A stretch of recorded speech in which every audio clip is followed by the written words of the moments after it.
over the span of from 2014 to 2021, has there been a time where you have wanted to give up?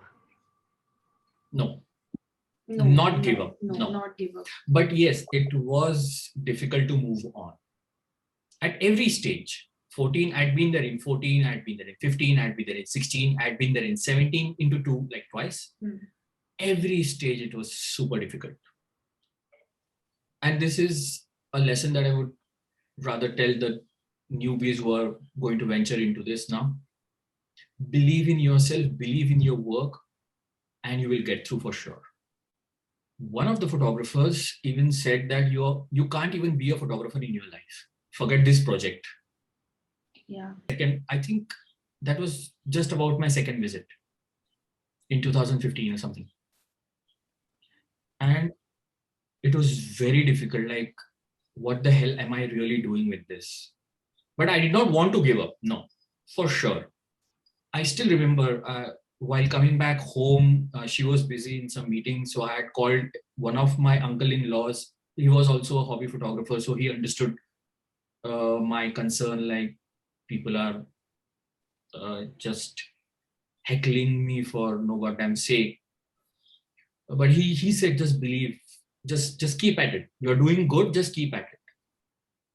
All these years, we've come to know that people just pull your leg for nothing. So you have to stay focused. You have to believe in yourself. Don't drop it.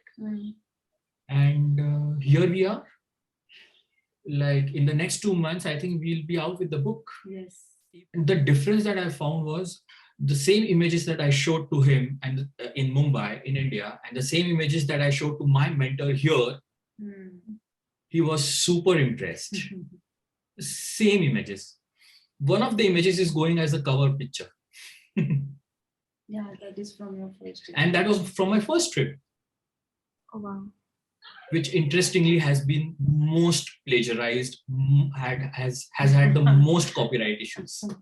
And is everywhere. It's almost everywhere. So what do you hope to achieve with this entire exercise or the project? Yeah, that's very important. I think I've started I've already started what I had in my mind. When I started this project, the title of this project was Shedding Light, Totos of Totopara. And I want, the whole point of this was to show the indigenous Toto tribe on a world map. And the moment we were in Oslo, within the first 5 months, I could deliver a photo talk in one of the biggest houses in Oslo called Literature Huset. That's Literature House in English. Which was the start for the Totos to be known in the world. And then Oslo International Hub, a business community, I delivered a photo talk on this project. Then it was Harodar, which showed reels of my pictures. And again, Oslo Open, I was one of the 403 artists that they portrayed my work on their Instagram. So the entire exercise is now, I can see the light, shedding light, I can see the light. And most of them did not know about the Toto tribe. No. Again, the same thing. The whole base, which I started in 2014, which I told the tribe that you should be known to people. You are just 1600, you are just in Totopara. You are nowhere else in the world. And it's been proved by many other, a couple of books, one written by Bimalendu Mujumdar, that they are only in Totopara, only in India, nowhere else in the world. So somebody had to document their entire culture, tradition, and the changes and acculturation happening, and show it to the world. Like this is the tribe that the least know of. And as far as we know, or whatever research we have done, there is no photo book on this tribe, on Toto tribe. So that was also our aim, that let's create a photo book. So we will have that photo book for which will give visuals about the Toto tribe, how it was and how it has changed, and it will be photo documented forever. See, this is not the entire book. This is an extensive book.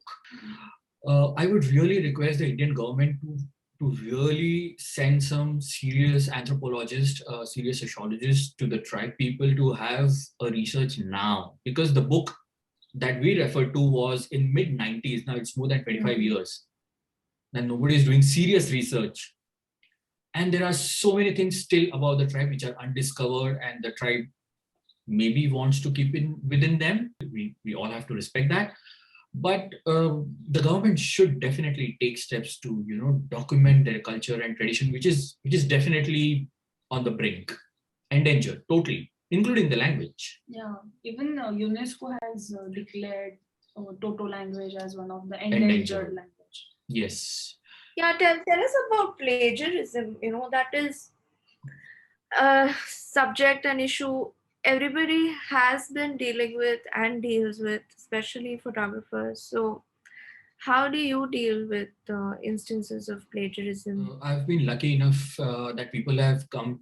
In fact, many Totos have come to me and told me that, oh, this is your picture. Please have a look, that someone else has copied and used it in their video on YouTube.